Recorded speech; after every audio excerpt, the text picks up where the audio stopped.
Welcome back to The Short Game, a show about short video games, games that respect your time. I'm your host, Shane Kelly, not your usual host, my twin brother, Reagan Kelly, who is presumably alive somewhere. Could not make it to this episode, but I am joined by my favorite co-host, Nate Heininger. Yeah, I guess if we can't have Reagan, you are literally as close as we can get to having Reagan on this as the host without it being him. I was genetically speaking. Genetically, of course. I was really trying to channel him in that intro. I don't know if how close I got. I hear him say that in I've hundreds of times. Reagan. Yeah, something like 460 times or so. I'm not quite sure what number we're at right now. A lot of those. Yeah. So too many. But I am very excited just to have a chance to, first off, have a episode that's just me and Nate. This rules. It's a rare combo, with the four co-hosts. We mix and match based off of scheduling, but we've had a few that's just you and I. I'm glad this is definitely, I think, a Shane and Nate style game. It sure is. I'm very glad that you and a few members of the Discord as well were really pushing for us to play this. It came out about a month ago. It took us a little while to get.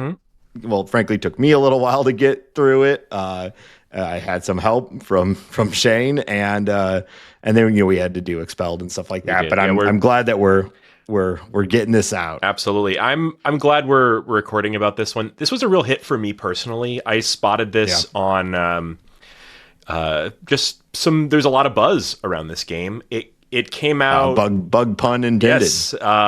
And it had, for such a small game, it hit with kind of a splash. It had lots of really positive Steam reviews. Like right out the gate, it was like overwhelmingly positive with thousands of reviews. And it's not often that happens for such a really small developer that's also in kind of a weird genre space. And I think I want to get into talking about all of why I think this was such a hit. I think a lot of it comes down to the look of it, but we're talking about FlyKnight. FlyKnight is a short indie game that if you're out there and you haven't seen it, we'll talk about all the awesome things about it, but I'll just start by kind of pitching it to our listeners. This is going to be really good if, by some chance, you are a fan of the short game, but also of Dark Souls. Like, that's not a huge overlap, I don't know. But it's also maybe for some of the more vicious fans of Dishonored. Okay. Like if you're a person who did like a high chaos run in Dishonored. Yeah, I've never played a Dark Souls game, not by any aversion to it. I actually think that I would quite like them. I just have, I have this problem where whenever I want to like get into a set of media that I've never engaged with before, I'm like a completionist, right? I want to do the whole thing. It's why I'm still like 8 years into my watch every single episode of Star Trek thing that I've been going through now. And so I want to play Dark Souls. I'm like, well, I got to start at the original and work my way up. And that is just such a daunting seeming task. And I just have never actually started it. But I like a difficult game. We don't do Souls likes on this show very often because, frankly, there's rarely one that fits in our time frame, which is part of the reason we're talking about this. But I do really, and part of the reason Reagan bounced off of it, because this is a hard game, and Reagan only likes games for babies. Well,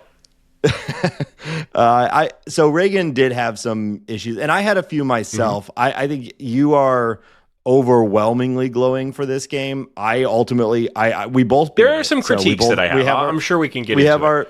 I think we at least have our credentials, right? We both beat the game, so we can get that out of the way. But there were a few things that I kind of found frustrating that I think I can see why Reagan, who only Right. enjoys baby games for Well, babies, doesn't have the tenacity to get over let me them. give a little You more know. background, and then we'll talk gameplay and see Yeah, where yeah, the yeah. rubber meets the road there.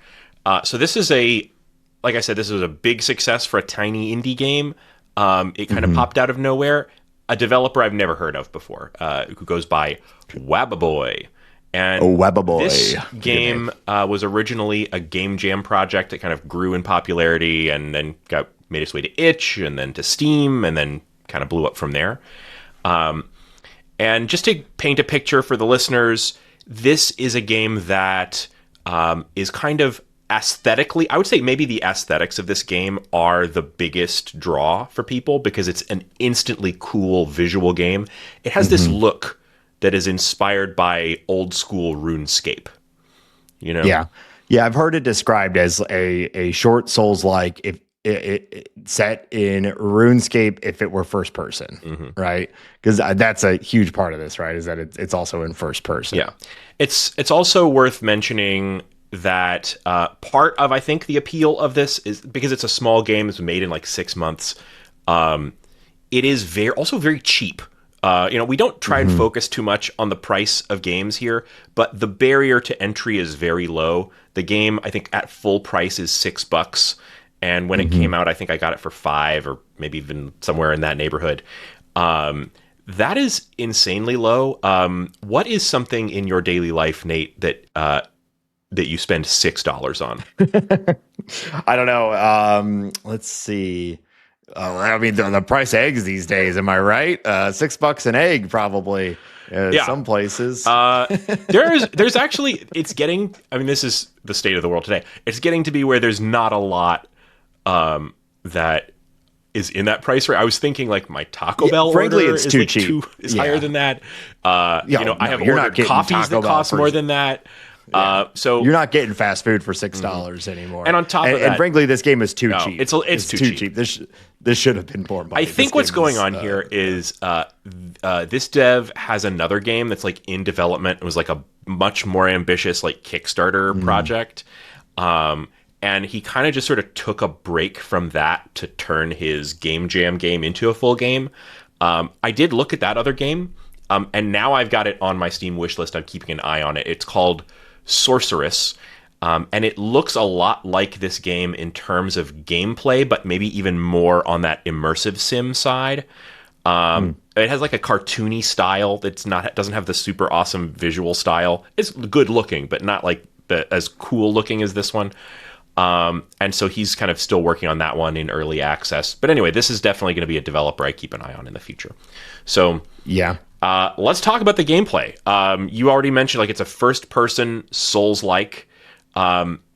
This, I would probably say it derives from King's Quest, which I have not played, but is the early game from the kind of FromSoft devs that was a first-person game. Now, I don't know how like this that is, but it kind of crosses those genes with this sort of old school RuneScape inspired graphics. And then I don't think we've also mentioned everyone and everything is bugs. I was going to say we have not hit the big. That's the big part. You mentioned it before. Is that like aesthetically, the overall vibe of this game really is its biggest selling point, and I really do agree with that. Like we're going to talk about the combat, and I think it's the aesthetic, the vibe, and the level design. I think is what makes this game so awesome. The actual like combat of it, which is what draws a lot of people to things like Elden Ring and all the Souls games. I don't think you're really getting that with this game, though there is some fun in it, which we'll talk about. But it's like the total package of the world, the bizarre nature of the world, the cool bugs that you're fighting. All of that is what kept me going and what really makes this a really memorable experience. I totally agree. I mean, it's all those pieces coming together. One more thing about that gameplay that I think is really key is that there's a big focus on enemies with breakable limbs. And that's I mean, it creates this really interesting combat system where things are always changing. But the combination of all those things that seem very random actually synergize or work together really well, because you have this like really angular art style that works really well with bug character design. You have and this first person gameplay with the weapons and all of that. I feel a lot less weird about chopping the head off of an ant than I do about a person. So the breakable limbs works well. You have and they got a lot of limbs. They got a lot of arms. Yeah, they got limbs to spare. They're bugs. They got a lot of them. So yeah, this is a situation where like the whole is much greater than the sum of the parts. Like all of these things work really, really well together, and there's a great flow to it. The game starts off, you are a FlyKnight. You wake up in your underwear after some sort of chaotic event at a campground, and everyone around you is dead. And now you pick up some weapons and charge forward, and that's kind of the start of the game. And like I mentioned, the combat, while we're talking gameplay, I think you initially find like a mace and a sword. And a light shield, I believe, pretty quickly. And you're introduced to the damage types in the game. And you've got slashing, crushing, and piercing damage. And the way those all work together is, I think, pretty interesting. It's kind of something you've probably seen in Souls-type games if you've played those. But if you haven't, slashing is better, in this case, at breaking body parts. But it's worse against armor. Crushing with the mace is great at wrecking heads.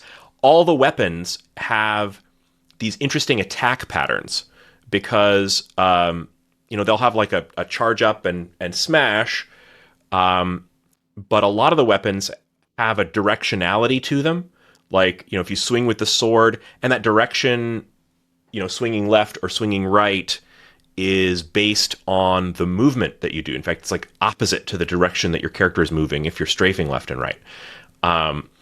So all of this is really adds a lot of complexity to fights, and the pace is really slow for the fighting. Yeah, so I think that's a huge part of this game and the gameplay, because you're saying all this stuff like piercing and slashing and strafing and all that, and you might be thinking in your head, this is a fast-paced combat game, and no, it's not. Yeah. This everything. Mostly you're dueling, plotting. Mostly you're doing like 1v1 or like 1v2 or 3 duels, and using the terrain and all this stuff to kind of get circling around each other, and you're really. It was actually kind of a breakthrough. There were huge. Managing your stamina is a huge part of the game. There were kind of two combat breakthroughs for me on this game that made it work for me. And one was don't try to go fast. I think of a lot of these games, you get an opening and you're like, just wail, hit as many times as you can, and like be fast and duck and dive and all that. And it's really not. It's like it is a duel that you're often like literally circling each other. And then you go in and you can only hit a couple of times because of the stamina bar, which is a whole thing that you have to manage. If your stamina runs out, the enemy can get a knockdown on you and stagger you. You can do that to the enemies as well, which is actually really a big part of the combat. But if they stagger you, it's really bad because they're going to get automatic crits on you. And so you basically have your primary attack, which you're right. There are interesting. I had like a big glaive at one point that you could attack from the left, the right, or up and down. But I found it really clunky to actually to do it in a way that I found successful. So I ended up switching off of that weapon. I actually used that mace you get at the beginning of the game all the way through the game. I was still hitting some enemies with that mace at the very end of the game. It just worked so well for me. And you mentioned the body parts. That was the second sort of breakthrough for me, is when I realized that I really like this spear, right? It gives you good distance. Sometimes because of the graphics and just the pace of the game, sometimes it was hard to tell if I was close enough to hitting an enemy or not. and I found myself missing a lot because it just like I don't know if it's my depth perception or what it is, but I just kept Always a missing, challenge in first-person melee combat games is figuring out what kind of range you can actually hit. It is. It felt particularly challenging with this one. So I like the spear because longest range. And then once it really clicked in for me that I could point the spear down at the legs of the enemy that I'm fighting and literally sever their legs to where they're on the ground crawling at you. And then it's game over. Yeah. You can just circle them and wail on them. It's like, okay, now I'm starting to get sort of the pace of this game and how to win fights. It's not necessarily just wail on them, get out, wail on them. You can be strategic about it. And you could look at their body type and maybe cut the arm off that has the sword, or what I kept doing is just running in circles, poking legs. You can tell what body parts are armored too, and I mean you have a damage pop up that gives you some indication of whether you're hitting something armored or not. But just looking at the enemy, you can tell, and that's a part of it too. Like there are enemies that carry that have armor on one side but not the other, and then that directionality becomes important. So you also get a bow and arrow, which very works weak. Exactly like a bow and arrow. It is weak, although I found it. It's good for initiating fights at a distance. That's the best thing about it. They are. It's good for polling. For my MMO and RPG fans out there, you can pull mobs with it pretty well out of a bigger group. And also, I don't know, there were some enemies that I found just so annoying to fight up close. I would just fire arrows at them until they were dead because I just didn't want to. Like that little guy who hops around and spits the red goo, the ladybug everywhere. I found that such a annoying fight. I'm like, I will just burn 12 arrows just to get this guy and not have to worry about it up close. And arrows are in pretty ample supply, so I always felt fine with that. They are limited, and then they are limited, but they're out there though. I never really ran out. And then there are 2 spell slots. You do have a mana bar. This is one of the most fun things about the game to me is that the spells, let's talk about the whole build, actually. So in your build, you can have up to 4 weapon slots, 2 spell slots, a couple of different rings, and 4 pieces of armor for like head, torso, legs, and feet. But that is your entire character build. There is no leveling. There is no like progression in this game. It's a short game, so I mean, makes sense. But that also really made it interesting to me, and that's part of why things like that mace that you use the whole way through the game like stay relevant. And part of that whole build is the weight of everything that you have equipped has a big impact on your movement and your stamina. Even the spells, because the spells are on these weird, like some of them weigh nothing because they're on like a little piece of paper scroll. But some of the powerful spells are like on stone graven tablets that weigh a lot when you equip. Yeah, like 8 kilograms is one of the better ones. And it's a balancing factor because the better spells do way more. And that was another thing that I didn't really grasp until, honestly, the final act of the game when I was just getting my ass handed to me, to where I was like, all right, I need to really slow down and like learn all these systems. And the weight, it really impacts your gameplay. And so much to the point that when I finished the game, I was only equipping 1 weapon at a time. And I had stripped almost everything. My build, so to speak, became almost as light as you possibly could be because the stamina bar going to 0 is such a debilitating situation in this game if you're in any sort of challenging fight. And there's gains, there's benefits to being heavy, better armor, maybe better spells or whatnot, but none of that was worthwhile to me. By the end, I was like, basically a naked fly with a mace, trying to just gotta be able to move, ducking and diving. And there's a few other combat mechanics that are part of it. You've got a healing flask that is a lot like the Estus flask in the Dark Souls games, which means that it recharges when you get to bonfires. There's also a lot of that Dark Souls DNA in here. I think that about covers the mechanics. Is there last thing I guess would be multiplayer.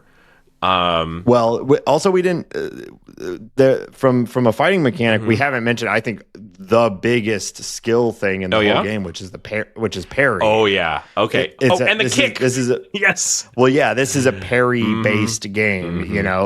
So much of this game, we've already said it several times. You're often in duels, and the enemies have. There's a few different enemy types. Not a huge variety. It's another part of the where this game. I'm really looking forward to FlyKnight too, but they sort of circle you, and then they have some sort of indicator that they're about to attack, and then they come at you hard. And if they hit you, it's usually a lot of damage. But if you can time it just right, you can parry them, and they go like, it's a really satisfying sound effect, and they fly back, and then you have a big hilarious boot, like you just. Like comically, a big foot just comes up in the middle of the screen and just full force. Do you remember Deathloop? They knocked it. Yes, my mind went to Deathloop with this because in Deathloop, sure. That's also kind of shares some kind of immersive sim DNA, I think, with this sort of game. But in this, the kick mechanics pack an incredible wallop. And there's plenty of opportunities to kill enemies just by pushing them off of a ledge, right? Yeah. And even beyond that, like positioning is so important, and there are lots of places with lots of verticality.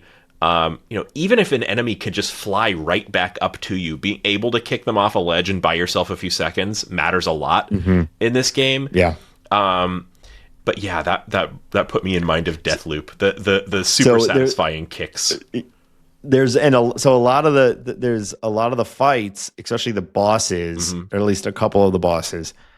I don't think you could beat them without getting pretty good at the parry. Yeah. I mean, I'm sure there's a lot of different ways to beat these bosses, but for me, the only way I found to actually be successful was to get really good at recognizing their pattern and nailing the parry, and then kicking them, and then they're laying flat on their back, just full like.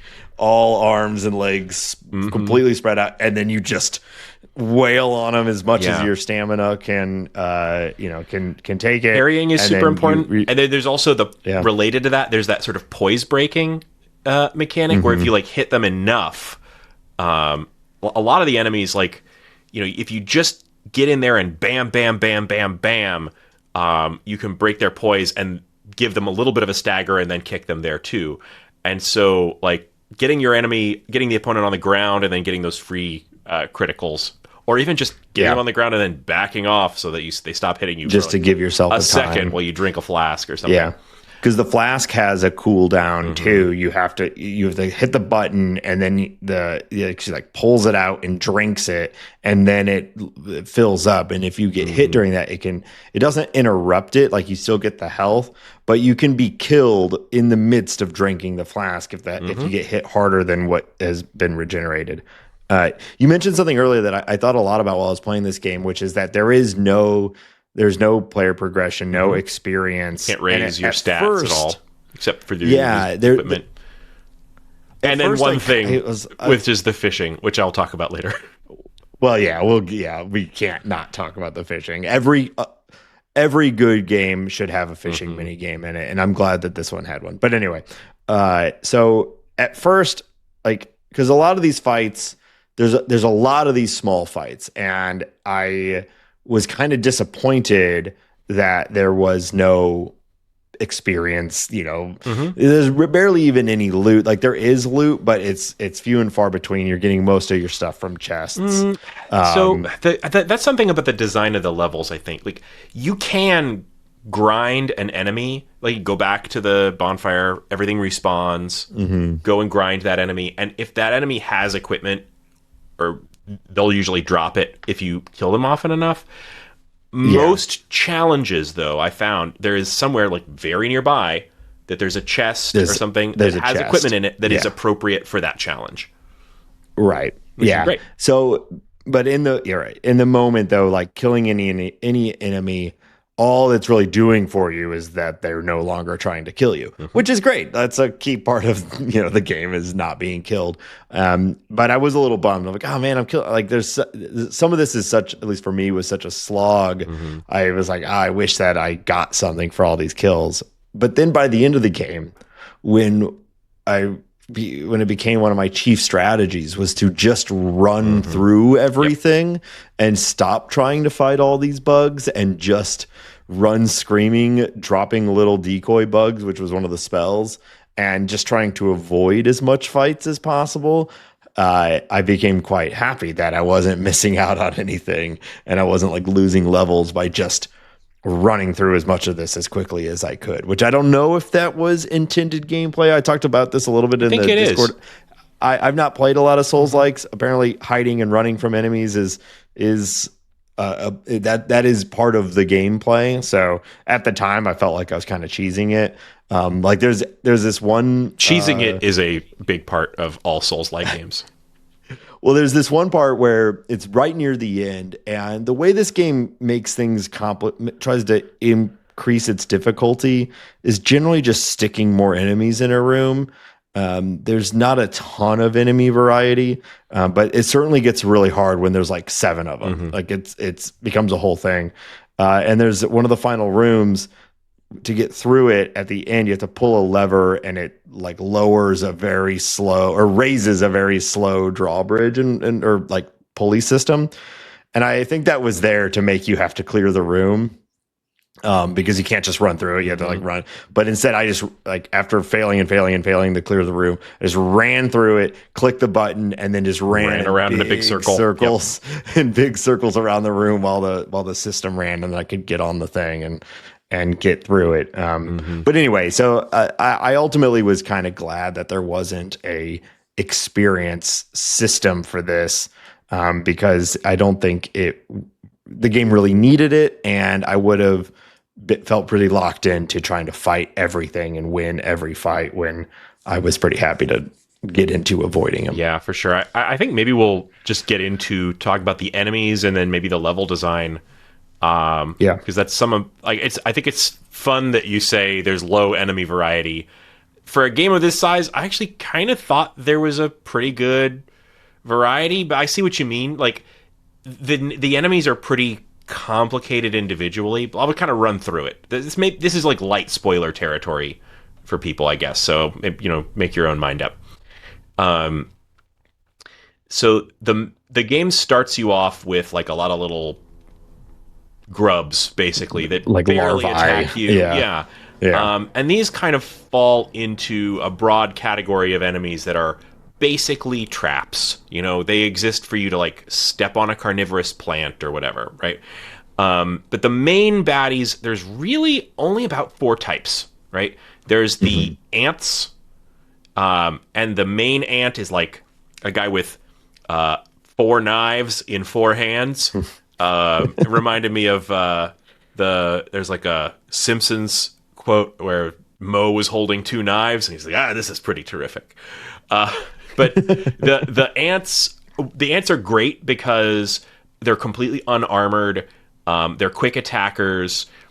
And so they're really kind of teaching you spacing and blocking. They're really easy to parry. So you can kind of learn that parrying mechanic. And there's a second version of the ant that's an archer that will kind of ping you from a distance. And they're usually putting those kind of off in some secondary area or up on a ledge where they're hard to reach. So the ants are pretty easy.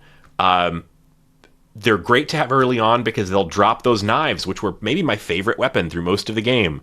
The shield bug, or not shield bug, they're pill bugs. There's like a couple of variety of those. There's like a beetle with a sword and shield, and there's one that's like a kickboxer.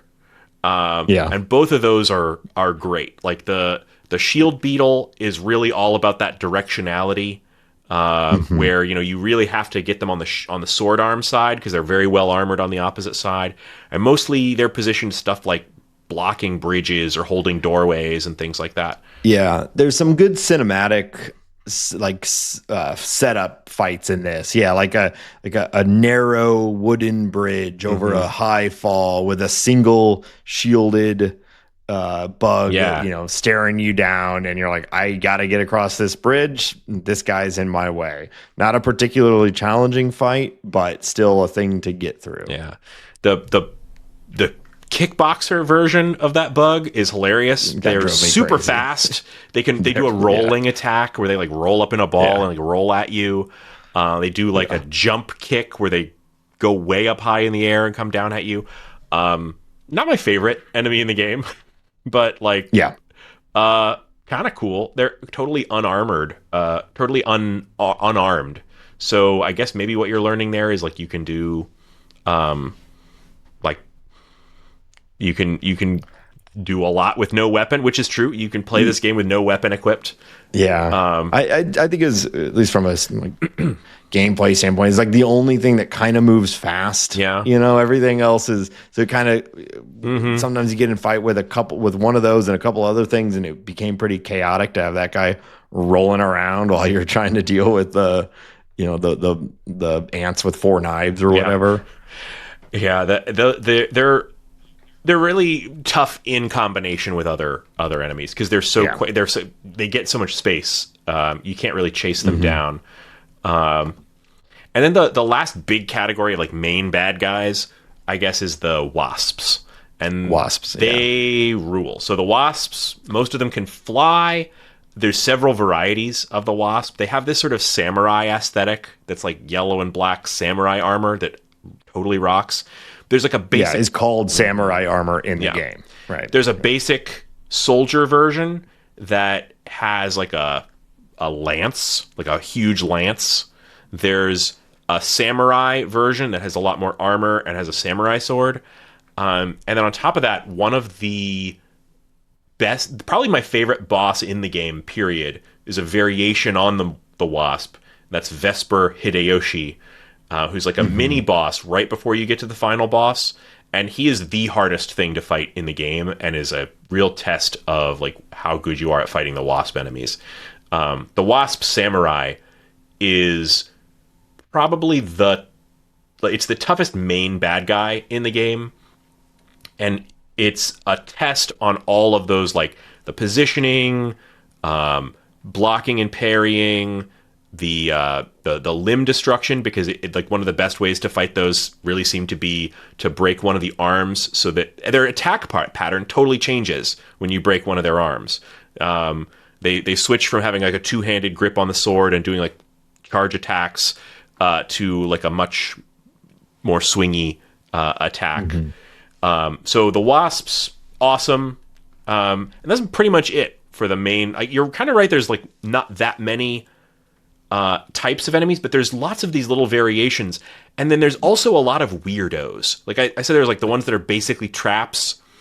But you brought up the ladybug caster. Ladybugs kind of do this thing where they squirt stinky blood to warn predators not to attack them. And this is, I guess, inspired by that. They shoot like little blobs of blood onto the battlefield that, if you step in it, deals you damage. A lot of damage, and quite quickly. So if you like, I had a couple deaths that were quite frustrating, but like I got kicked back, like knocked down into the blood, and was dead before I even had a chance to do anything. Yep, that'll get you. But yeah, there's those. There's a casting spider. There's like a spider summoner witch in like a witch's hat. Yeah, that does webs that, as best I could tell, this individual enemy did not have a way to damage you, but was just spinning webs all over the battlefield. So which they do what you'd expect a web to do. They slow you down. In an already spiders slow that game. it summoned, like, are little tiny guys. They do attack. They put those two together a lot, which made for some kind of interesting fights, because the ladybug can fly, and kind of, if you get up on that character, they're gonna like hit the ground. You don't want to be standing next to them, and then they just kind of jet off. The spider summoner is like filling the battlefield with trash that you have to kind of maneuver around. And then those in any combination with any of the other enemies was a lot more challenging. Really changes how you have to where you stand and stuff. And then there's one last weirdo, which is the reanimated FlyKnights. And those were the ones that were they're like they behave like zombies, right? They're kind of dragging their feet at you. Those were the ones that were the prime cut off their legs sort of bad guys. They've got two very pronounced legs, and you can just sort of poke them a few times and they'd break. But they would often stack those again with other enemies, so you've got something that's sort of it follows you style, just sort of never not slowly pacing at you, usually with an ant or a wasp or something out there being a little more depth and a little more like coming at you and backing up and coming at you. But the reanimated FlyKnights clearly just try to want to get up on you and just hit you when they're right next to you. They're also like they want to fall down on you, and they have I think they knock you down automatically if they do a certain attack on you. And then on top of that, like if you're relying on that initial mace and like doing the head bonks, it's going to be a real skill gap right there, because they have this weird fungus on their head that's like armor. So and they show up in large numbers, which is another way they're different from most of the enemies. And then well, you've got me thinking here, because what I said is it feels like there's not a lot of variety in the enemies, and then you've spent this entire time, and I've been agreeing with you about all these different variety of enemies. And so you see a lot of them over and over again, though. It's true. And I'm trying to like connect my feelings while playing this game to like all the facts that you're laying out here, because you're right when you say it. It's like there's for a 5-ish hour game, your mileage is definitely going to vary on a game like this. There's never going to be a ton. It's by design, it's a short game. But I think what it is that for me, and maybe this was just my own fault, for not super exploring all the different types of combat that you could do to defeat these things, and like switching out weapons or like really exploring a lot of different like spells and things. But ultimately, all of the way you win all these fights really just felt kind of like the exact same strategy. Is like either stay away from them and parry them when they get close to you, or just like poke at a certain body part till it falls off, and then it's game over for that one. Like I never felt like I was really strategizing fights a ton. It was more just executing the couple of skills that I'd learned. And then it's a lot of these same ones over and over and over. It's like once I know how to kill an ant, it's just always just killing an ant that way. Yeah. Once I know how to kill these little the revived FlyKnights, which there's a ton of them, it's just that a lot. That's why ultimately I got to the point where I just found it more engaging even to just try to avoid every fight and just get to the bosses where you were forced. Like some of the bosses, actually, they're testing you. You got to get really good at it. You got to actually maneuver and fight. Most of the standard enemies, I was like, it's not that I can't kill them. It's just that it's not that much fun to kill all of these guys. I'd rather just run through it, because it's a game. I want it to be fun. And I think running through it is a part of the design. Like the to a substantial amount, like what you are doing is fighting these bugs. And I think it makes sense. Like it's kind of a complicated fighting system, a complicated set of mechanics, and there's a lot of complexity that we haven't even touched on with the weapons. There's zillions of weapons, right? And they have different strengths and weaknesses and attack patterns and things like that. But really what you're doing for the most part in this game is exploring. And the exploration and the level design is what's then kind of broken up by being accosted by many bugs.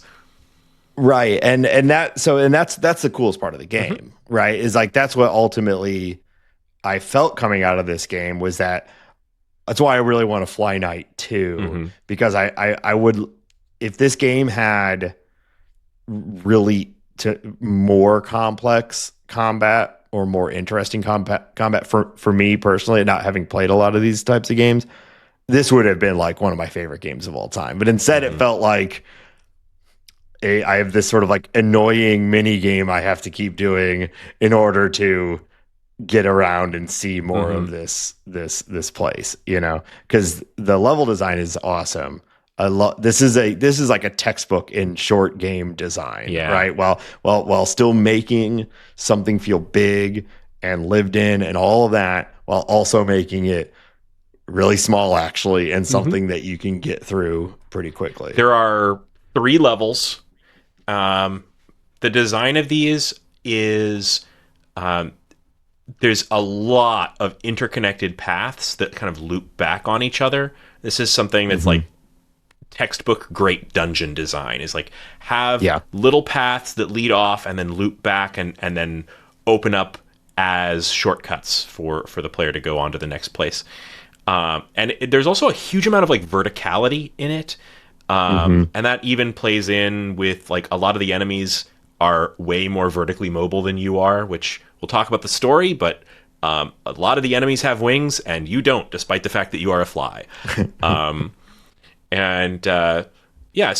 part of the exploration is also like finding a lot of the loot. There's a shocking amount of loot in this game. Like you have to have a loot chest that you can dump your extra loot in. You'll find secret fishing ponds. You'll find loot chests that are tucked way out of the way and have a weapon or armor set that maybe you'll put on and maybe you won't. But I'll talk through the main levels, right? I said you start off in like a campsite full of dead bugs. And you make your way past the first fishing pond. Where you meet a kindly fisherman who gives you his extra fishing pole, and, and introduces you to the fishing minigame. Which should we just talk about fishing right now? Let's talk fishing. I loved it. First off, what they did is they made the fishing. The payoff is so good because it's the only way you can get stat buffs in this game that's not from the equipment. Like you can't level up, but you can eat 5 fish. Catch new and interesting fish, and they will do like there's really simple things like it will give you health regeneration, like like you'd expect, or mana regeneration. But then there's increase your attack speed, which increase your kicking power. Increase your kicking power, reduce or completely remove your ability to be kicked back, which became a very helpful one for me because it drove me crazy getting knocked over all the time. So I liked eating that fish. Yeah, and a lot of fights were turned for me by just having a stash of fish that I could quickly eat to get my health slowly regenerating, or my stamina regen, or just a quick health boost. Because I would run through those flasks pretty fast, and there's the fight that it's the dragonfly, which was actually the one that I found to be the most difficult. And I ultimately was able to the stamina regenerating fish was what did it for me, because I could do the parry, but that uses a fair bit of your stamina. Yep. And then you could only hit it a couple times before it was, back in action. And I just could not sustain the parry, like everything you had to do to resist damage long enough to kill it before it killed me. But with the stamina boost, it allowed me to get a couple extra hits in my windows of opportunity. And that kind of, got me over the curve, so to speak, of being able to defeat that guy. Yeah, that boss is like the first big like skill progression gate on like, hey, you have to be able to handle this kind of stuff in order to. That one took me the most amount. It was the one that was the hardest for me. I think that's the second boss. So the areas, like I said, 3 main areas. The first one is the caves, and this one kind of felt a little bit initially more or less like, hey, I'm in a giant anthill or something. But then also, as part of the design, hey, this anthill also has medieval castles in it. And the kind of lived in but like weirdly gamey vibe of that area I really liked. And then you get to the end of it, and the other thing about the caves, I mentioned some of those enemies that are very trap-like. The cave is full of that kind of stuff. There are a lot of these like bug-eating plants that are mostly just sort of things you don't want to step near or on. Some of them shoot poison at you. One of my favorite moments in the game is there's like a cave down there where you're in this forest of like dry twigs, and then some of them are stick bugs. So, and then the stick bugs. The stick bugs were it was almost a little spooky at times. Like, oh, what? They're creepy looking. They're great guys. Yeah, they're not like a real threat. They only take 1 or 2 hits in most cases, but they're really actually very well camouflaged and can have a bit of a jump scare for you. And if you're if you just run through that area, you end up blocked by one of those shield and sword pill bugs, and you can't make it past. And then who's right behind you? The stick bugs swarming you, which great moment. And then at the end of the caves, you have this boss that had the worst name of any boss. I had to write it down. The boss is called Amorphophallus immensus, which is a big plant.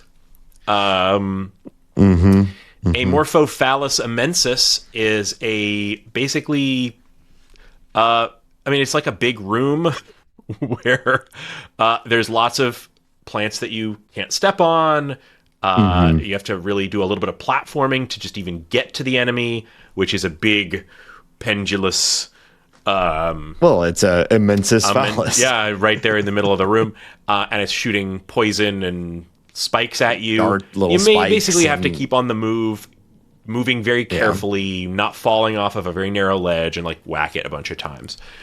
This is the boss that I was able to use the giant overhand hammer, though, and that always felt good. This thing takes like a 1.5 seconds to swing, which doesn't sound like a lot of time, but when you actually that's a lot of time. Video game that's a lot of time, and you had to kind of time it too because it's sort of undulating, and you had to time it. But hitting this thing for like 80 damage with a gigantic hammer was satisfying, but it took me a few times. And this was one where I was really like, I cannot tell if I'm going to hit this or not, because the slowness of the hammer drop, the thing moving back and forth, I missed so many times.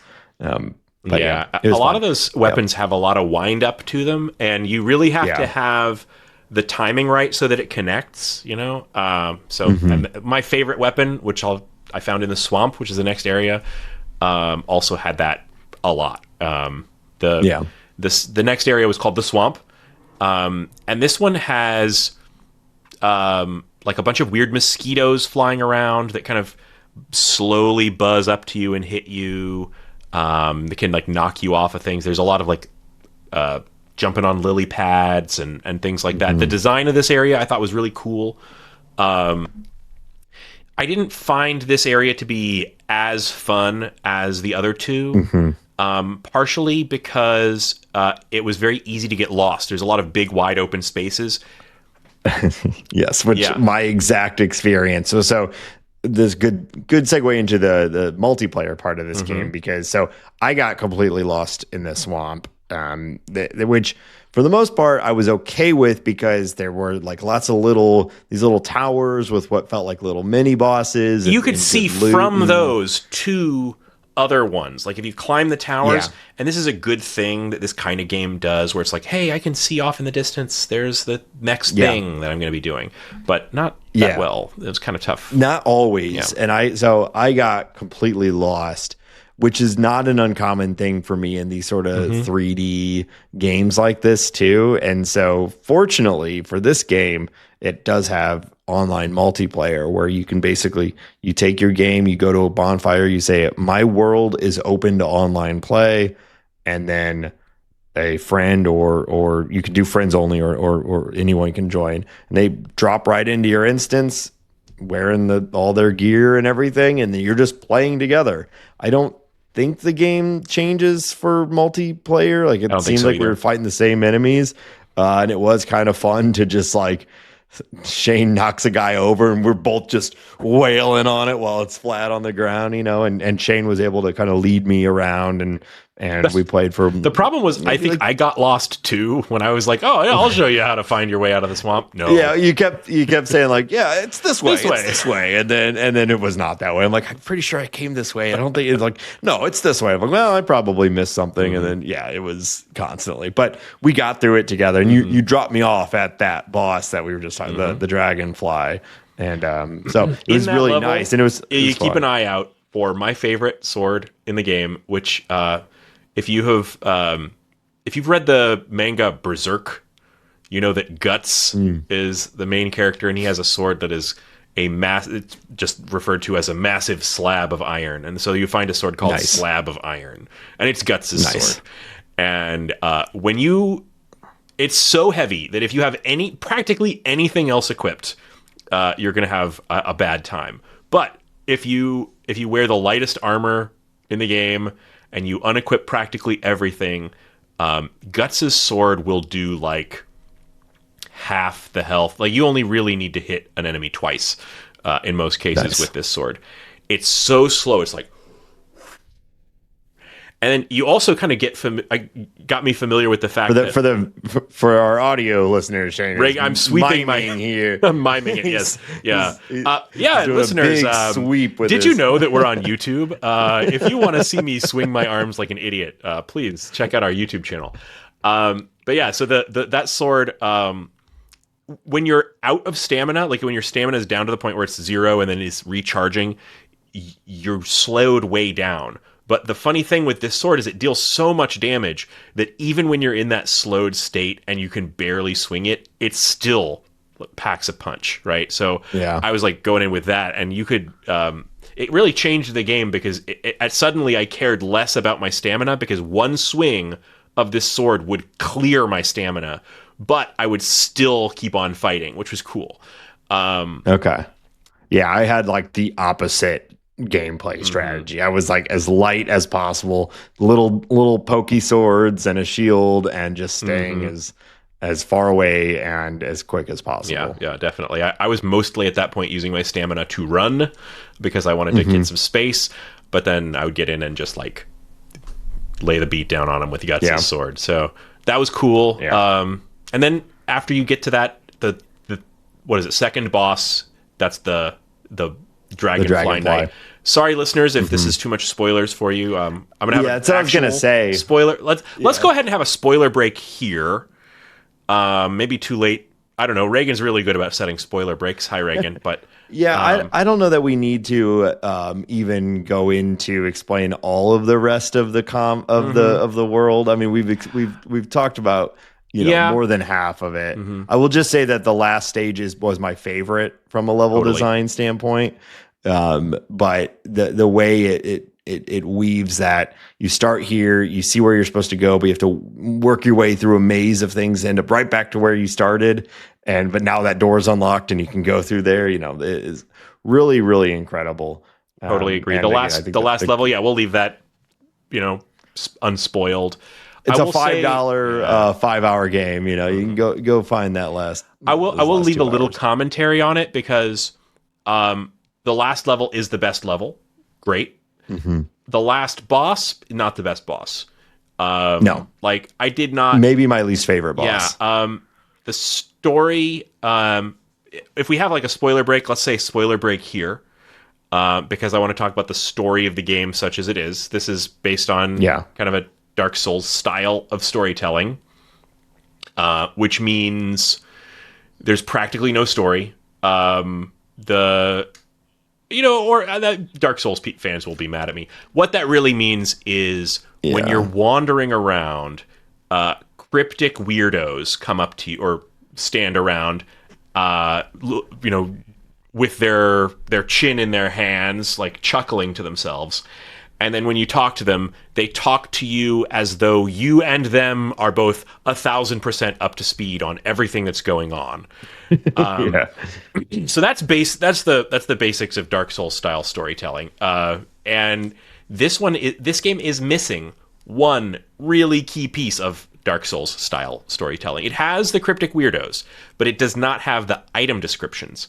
In most of those kinds of games, half of what you learn about the world is this was the hat of the jester to King Bear Grow, and it was said that king had the power to change the weather, something like that, right? And this game doesn't have any of that. Like, the items just have their stats, and that's it.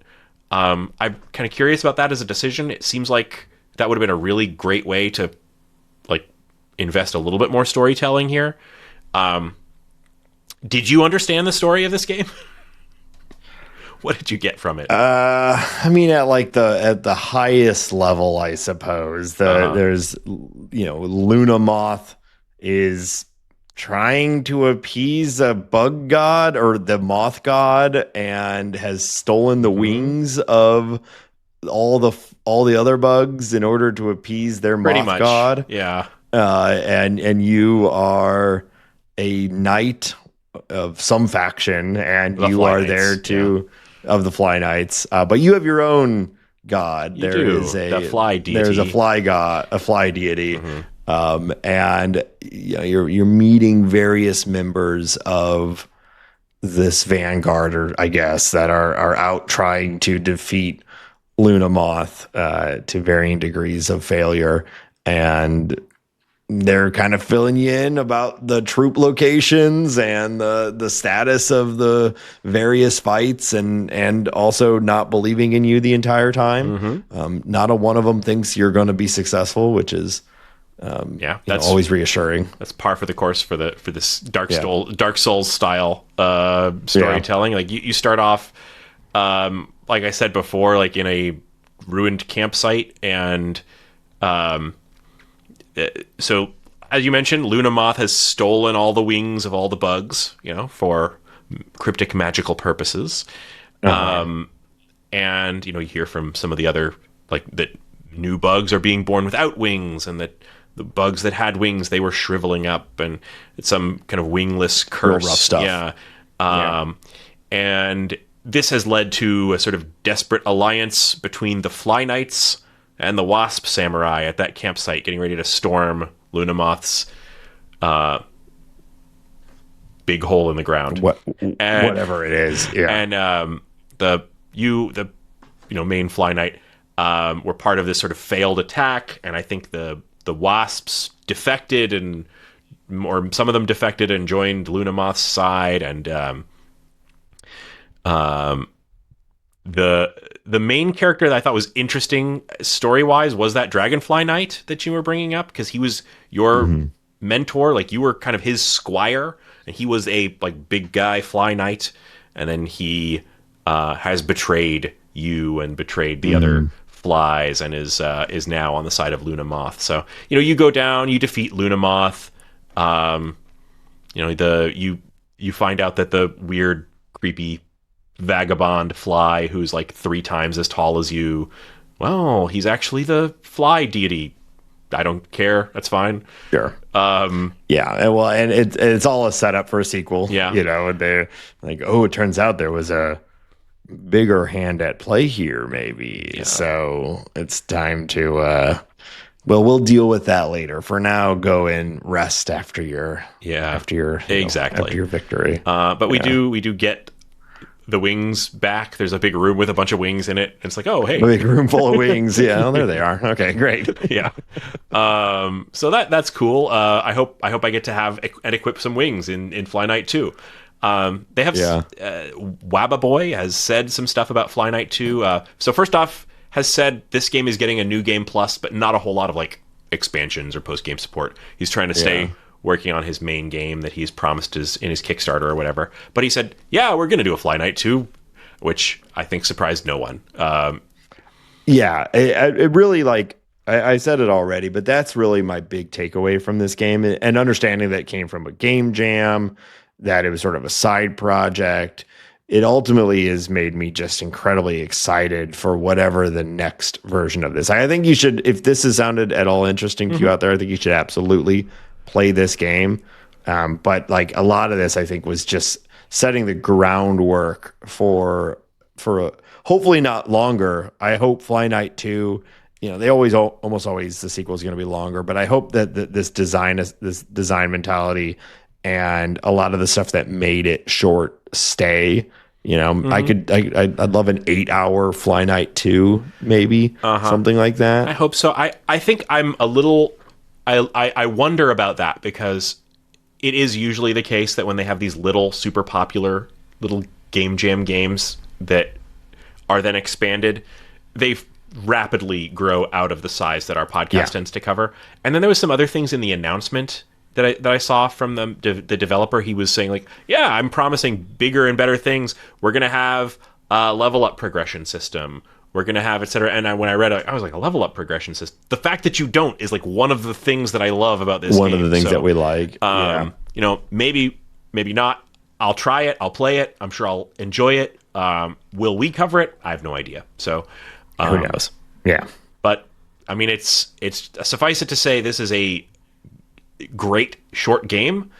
Super worth the time that you might invest in it. It's cheap enough. You can buy it for all your friends and go through the, weird dungeons together. If that appeals to you. Yeah, totally. I think that this game, some people will bounce off this game. We know that, right? We know Reagan did, and a game for everybody is a game for nobody.